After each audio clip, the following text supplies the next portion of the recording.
আচ্ছা, ইলিশ মাছ তো সবার পছন্দের একটা মাছ, তাই কিন্তু আমি আর আমার শাশুড়ি মাছকে ইলিশ মাছ দিয়ে একটা দারুণ রেসিপি তোমাদের সাথে শেয়ার করব। ফার্স্টেই দেখো ইলিশ মাছগুলোতে কিন্তু নুন আর হলুদ দিয়ে মাখিয়ে রেখেছি। তারপর চলো এখন মশলা বানাবো। মশলা বানানোর জন্য কিন্তু আমি শুকনো লঙ্কা নিয়েছি, তোমরা তোমাদের ঝাল অনুযায়ী নিয়ে নিও। আর নিয়ে নিয়েছিলাম জিরে। এই মশলাগুলোকে কিন্তু ভালো করে মিক্স করে নিতে হবে। মিক্স করা তো হয়ে গিয়েছে আমার।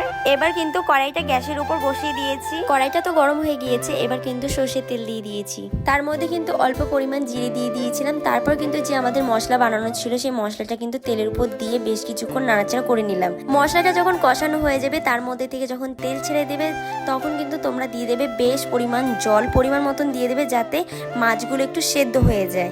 তারপর জলটা যখন ফুটে আসবে তখন কিন্তু যে মাছগুলো থাকবে সেই মাছগুলো, আর এই রান্নার মেন টপিক হচ্ছে আলু আর বেগুন।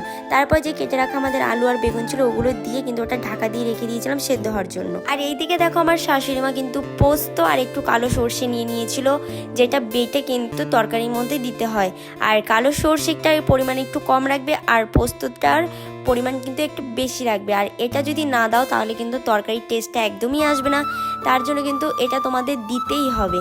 তো আমার শাশুড়ি মায়ের কিন্তু পোস্ত আর কালো সর্ষে বাটা কমপ্লিট হয়ে গিয়েছে। তো এবার চলো আমাদের তরকারির অবস্থাটা কেমন আছে একটু দেখে আসি। দেখো তরকারি থেকে কিন্তু তেলটা বেশ পরিমাণ ছেড়ে দিয়েছে, মানে প্রায় হয়ে এসছে।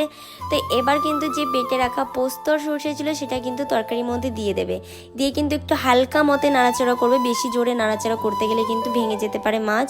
তো ফাইনালি কিন্তু আমাদের ইলিশ মাছের তরকারি রেডি হয়ে গিয়েছে, মানে ইলিশ বেগুন আর আলুর ঝোল রেডি হয়ে গিয়েছে।